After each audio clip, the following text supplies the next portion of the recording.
سلام دوستان، به کانال خودتون خیلی خوش اومدین.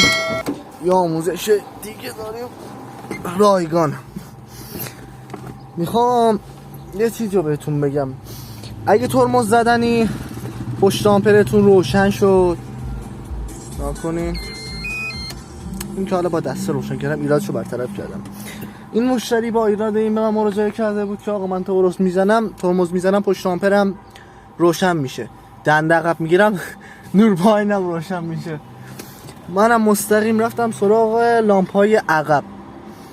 میخوام اینو بهتون بگم، پراید داری، پژو داری، تیوا داری، کویش داری، ساینا داری، هر چی که داری، میای مثلا ترمز میزنی پشت آمپرت روشن میشه، برو عقب و نگاه کن ببین به جای لامپ مثلا تک کنتاک دو کنتاک ننداختن، به جای دو کنتاک تک کنتاک ننداختن. یه به خیلی شایعی این مدلی. خوشحال میشم حمایت هم کنی دوست عزیز.